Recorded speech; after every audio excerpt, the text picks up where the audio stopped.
Сәлем достар, менің YouTube арнама қош келіпсіздер. Бірнеше күннен кейін, дәлірек айтсақ 12 қыркүйек күні Ағылшын премьер-лигасы өзінің жаңа маусымында бастауын алады. Жалпы әлемде болып жатқан пандемиядан, қаржылық дағдарыстардан, жалпы Ағылшын премьер-лигасы ешқандай зардап шекпеді деп айтсақ болады. Ағылшын премьер-лигасы әлі де жалпы командалары өзіне керек ойыншыларды трансферлерін жасап жатыр. Жалпы негізінде бүгінгі тақырып осы Ағылшын премьер-лигасындағы үздік 6 команда, сол топ 6 деп аталатын команда және де чемпионшиптан ауысып келген белгілі бір команда жайында сөз етеміз. Бұл видео 2 бөлімнен тұрады. Бүгінгі бөлімі жалпы өткен жылғы осы Ағылшын маусымындағы, футбол маусымындағы белгілі бір турнирлерде, белгілі бір чемпионаттарда жеңіске жеткен осы Ағылшын премьер-лигасының ішінде сол командаларға арналады. Ол әрине Ливерпуль Ағылшын премьер-лигасының жеңімпазы, Англия лигасының кубогының жеңімпазы Манчестер Сити, чемпионшиптің жеңімпазы Лидс Юнайтед және де Англия кубогының иегері Арсенал жайында болады. Жалпы бүгінгі видеоны Ливерпуль жайында бастаған дұрыс болатын негізі. Өйткені Ливерпуль Ағылшын премьер-лигасының жеңімпазы, алайда көптеген жас футбол жанкүйерлері, көптеген жаңағы футболды көріп жүргендеріне сонда бір 10 шақты жыл болған футбол жанкүйерлері білмейтін бір команда жайында, ол әрине Лидс Юнайтед. Сол Лидс Юнайтед өткен жылғы чемпионшиптің жеңімпазы. Жалпы сол команда туралы сөз еткенді жөн көрдім.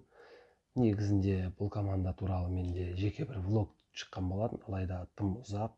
Сондықтан қазір қысқаша айта кетейін. Негізінде Лидс Юнайтед Ағылшын премьер-лигасының тарихындағы ең беделді командалардың бірі. Жалпы мен үшін де Лидс Юнайтедтің өмірімде алатын орны ерекше десем болатын шығар. Себебі ең алғаш өзімнің сүйікті клубым Манчестер Юнайтедтің ең алғашқы көрген ойыным осы Лидс Юнайтедке қарсы өткізген ойын болатын. 2004 жылдың көктемінде. Сол кездегі 7 жасар мен үшін Манчестер Юнайтедтің ең алғашқы ойынын бақылау сол командаға деген махаббатымды ашқан болатын, және де сол күннен бастап мен Манчестер Юнайтедтің жанкүйері болып келем. Жалпы Лидс Юнайтед Ағылшын премьер-лигасына қайта оралғаннан кейін көптеген футбол жанкүйерлері ізденген, сұраған. Лидс Юнайтедті білмейтіндер өте көп негізінде қазір жастардың арасында. Алайда Лидс Юнайтед жаңа айтып кеткенімдей өте танымал команда, және дәл қазіргі басшылығы итальяндық кәсіпкер Андреа Радрицани деген адам, және де Лидстің қазіргі спорттық директоры Виктор Орта, және де Лидстің бас бапкері Маурицио Почеттино. Сол бір 20 жыл алдыңғы Лидстің сол чемпиондар лигасының ширек финалына немесе UEFA кубогының жартылай финалына жеткен командадан асып түсуді әбден көздейді, және бұл жолда жалпы өте үлкен жоспарлары бар. Виктор Ортада, Андреа Радрицаниде футболдың өте сондай бір үлкен жанкүйерлері. Сондықтан Лидс Юнайтедті сол Питер Ридсдейл, Дэвид О'Лиридің командасынан сол 2000 жылдардың басындағы құрамында Харри Кьюэлл, Алан Смит, Марк Видука, Ян Харт, Лукас Радебе сияқты жұлдыздары бар командадан асып түсуді көздейді. Жалпы Лидс Юнайтед осы маусым басталғанда Ағылшын премьер-лигасында бірінші турында Ливерпульмен ойнайды. Бұл ойында әрине фаворит белгілі, алайда Лидс Юнайтедте өте сондай бір жаңа айта кеткен өте сондай бір нағыз мінезді команда. Сондықтан бұл ойын жалпы қызыққа толы болады. Осы трансферлік ауысым кезінде, жазғы трансферлік ауысым кезінде жалпы Лидс Юнайтед әзірге Роберт Кох деген Фрайбургтың қорғаушысымен, және де Валенсияның және де Испания ұлттық құрамасының шабуылшысы Родриго Моренаны өз қатарларына қосып алды. Және де Лидстің осы өткен маусымдағы басты жұлдыздары ол әрине Ағылшын премьер-лигасының дебютанты Кальвин Филлипс деген қорғаушы, және де Алиас Кони деген қорғаушы бар, герцеговиналық, және де көптеген футбол жанкүйерлеріне Валенсияда ойнауымен жақсы таныс Пабло Эрнандес деген жалпы осындай жұлдыздары бар. Әзірге Лидс әрине сондай бір үлкен орындарға таласа алмайды, алайда осы Еврокубоктық орындарға алдағы маусымда таласады деген ойдамыз.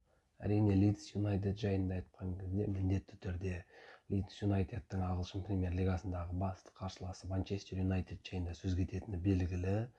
Мен жоғарыда айтып өткенде сол ағылшын премьер-лигасының аясындағы ең соңғы лалагүлдер дербиін көрген болатынмын. Жалпы сол 2004 жылы, одан кейінгі маусымда Лидс ағылшын премьер-лигасында қалмады, ұшып кетті.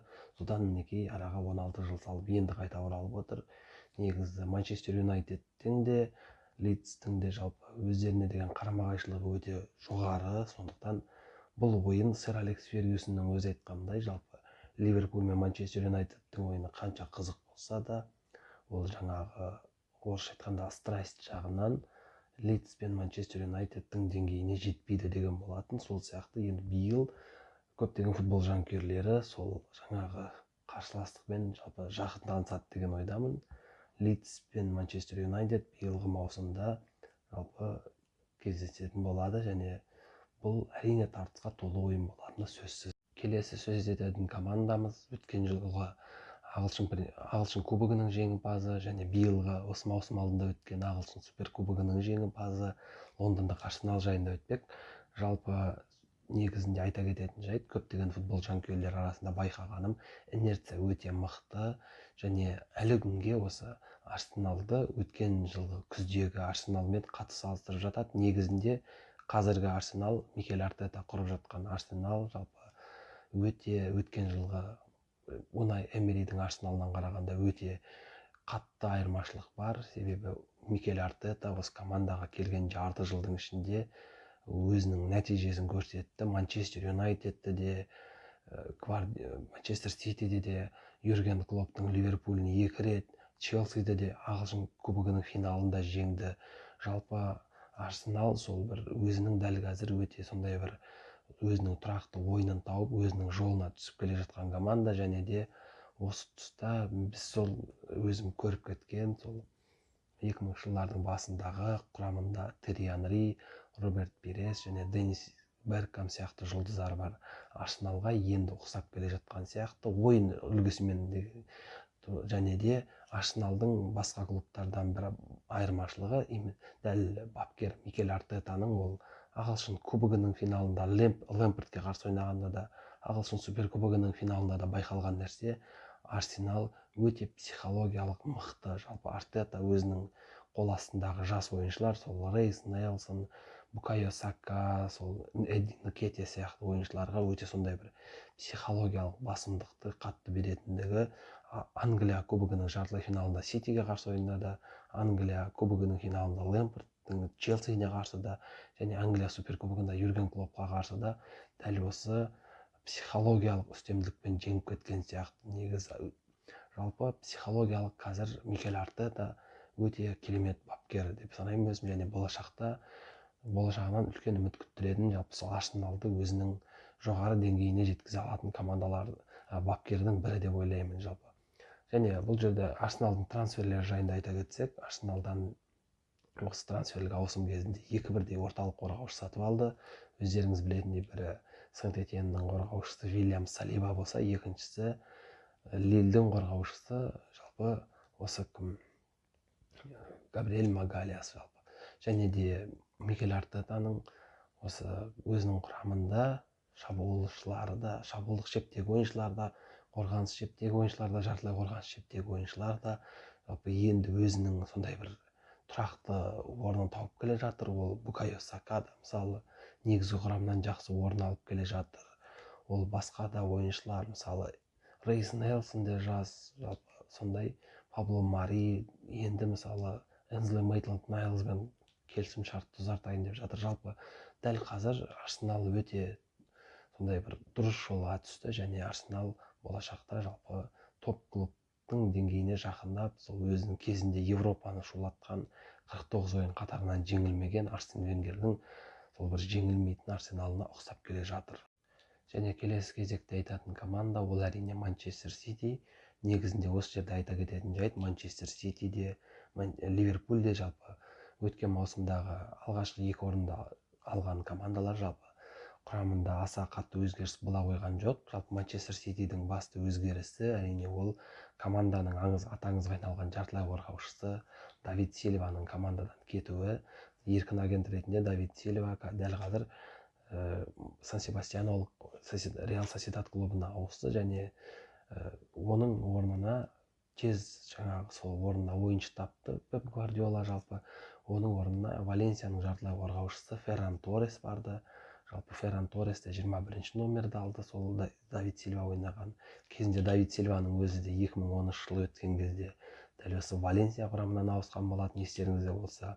Жалпы Ферран Торрестің де болашағынан үлкен үміт күттіретін ойыншы, алаңды жақсы көре біледі, жалпы жартылай қорғаныс шебінде өзін жалпы плеймейкер ретінде жақсы көрсеткен ойыншы Валенсияның құрамында. Және екінші трансфер ол әрине Борнмуттың қорғаушысы голландиялық Натан Аке болатын. Жалпы Челси мектебінің түлегі, өкінішке орай осы өткен маусымдағы Борнмут ағылшын премьер лигасына ұшып кеткеннен кейін осылай мінекей өзінің екінші мүмкіндігін топ клубта ойнауға деген Челсиден кейінгі мүлт жібермей осы Манчестер Ситидің құрамына қосылды.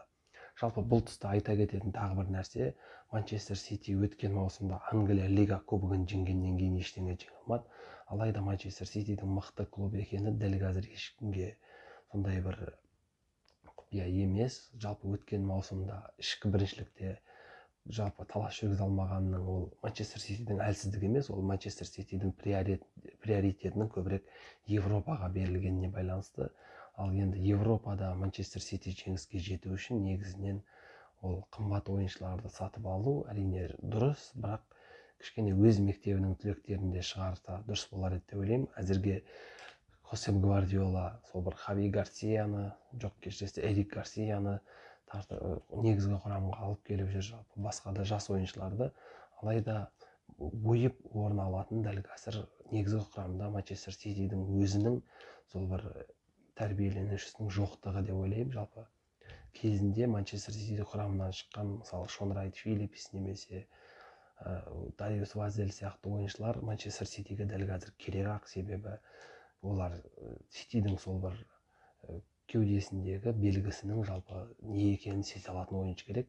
Тек қана қымбат трансферлерге сеніп, жалпы Чемпиондар лигасын жеңу ол мүмкін емес нәрсе. Дәл сол Пеп Гвардиоланың өзі білетін кезіндегі 2009 жылы Европаны жалмаған Барселонаның да мысалы құрамындағы 90% ойыншылар Барселонаның Ла Масия түлегі болған. Сондықтан бұл жерде сол Шон Райт Филлипс сияқты сол шейхтардың кезеңіне дейін Манчестер Ситиді алға сүйреген сондай ойыншылар жалпы дәл қазірде керек-ақ. Жалпы бұл Манчестер Сити жайында осы. Алдағы маусымда Манчестер Сити сол бір жоғарғы орындардан орын алатыны белгілі, бірақ алдағы маусымда да Ситидің басты мақсаты сол Европа болып қала беретіні белгілі. Және келесі кезектегі команда ол ағылшын премьер лигасының өткен жылғы чемпиондары. Бұлар да өте ұзақ күтті чемпиондықты. Лидс 16 жыл күтсе, бұлар да 2 есе күтті деп айтсақ болады. 30 жыл күткен жалпы Ливерпульдің чемпиондығы өткен жылы орын алды. Ливерпуль чемпионы атанды. Ал ендігі алға қойған мәселе не? Ливерпуль жалпы чемпиондар лигасын жеңіп қойды, әлем чемпионатын жеңді клубтар арасында, ағылшын премьер лигасын жеңді. Ендігі мақсат жалпы осы әрбір айтылған турнирде менімше сол бір жыл көлемінде жеңіп требл жасау. Өйткені өздеріңіз білетіндей Англия клубтарының арасында требл жасаған алғашқы және соңғы команда дәл қазір сол атаңызға айналған сэр Алекс Фергюсонның Манчестер Юнайтеді. Сондықтан олармен бір сатыда тұру Ливерпуль үшін әрине әрқашанда бірінші орынға жалпы қойылатын жаңағы задача дейді ғой, сондай болады. Сол үшін биылғы Ливерпуль барлық жаңағы қатарында барлық турнирде бір деңгейде өнер көрсетуге тырысады. Жалпы Ливерпульдің құрамынан кеткен ойыншылар жайында айта кетсек, ол өздерінің келісім-шарт мерзімі аяқталған екі ойыншы Адам Лаллана мен Натаниэль Клейн. Адам Лаллана жалпы соңғы 2 жылдың көлемінде өзінің негізгі құрамдағы орны толыққанды жоғалтып алған ойыншы. Натаниэль Клейн тіпті 3 жыл алдын жоғалтып қойды. Сол Трент Александр-Арнольд негізгі құрамға іліккен күннен бастап Натаниэль Клайн жалпы сол бір өзінің орнын Трент Александр-Арнольдке жеңіліп қалды конкуренцияда. Ал тағы бір кеткен ойыншы, ол әрине Ливерпульдің атаңыз айналған қорғаушысы деп әзілдеседі. Ол сол Дэйан Ловрен Санкт-Петербургтік Зенитке жол тартты. Жалпы дәл қазір Ливерпуль тек қана сол грекиялық қорғаушы Эндрю Робертсонның орнын басады деп алынған Костас Цимикасты ғана сатып алды, және қазір осы трансферлік маусым аяқталған уақытқа дейін Ливерпуль жанкүйерлері әрине басты жұлдыз ретінде күтетін ол әрине Тиаго Алькантара болып қалмақ. Алайда дәл қазір Тиаго Алькантараның нақты қайда өтетініне жайлы толыққанды ақпарат жоқ. Және осы тұста Ливерпульдің жас ойыншылары туралы сөз қозғап кетуді жөн санап отырмын. Жалпы Ливерпульдің биыл өзіміз байқағандай ағылшын премьер-лигасының бірнеше матчтарында, кубоктық ойындарда жалпы Ливерпульдің академиясынан өте дарынды жастар өсіп келе жатқанын байқауға болады.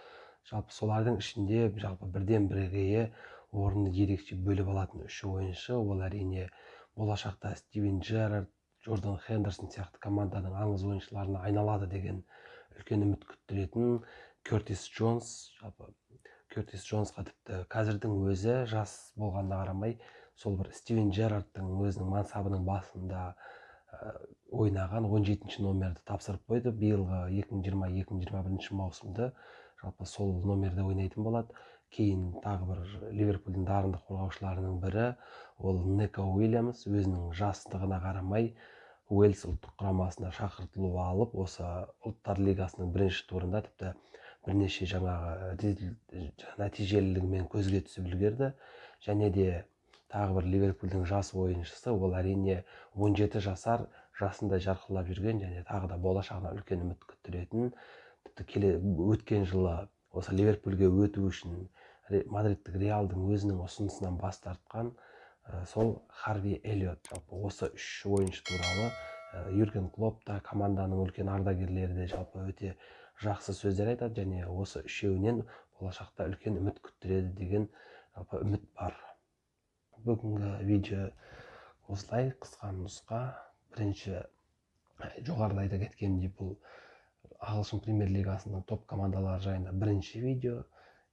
Келесі видеода Манчестер Юнайтед, Челси, Тоттенхэм сияқты командалар жайында сөз ететін боламын. Жалпы бүгін міне осындай.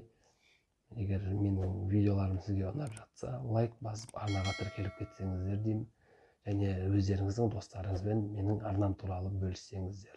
Сіздермен бірге болған мен Патиньо KZ арнасы.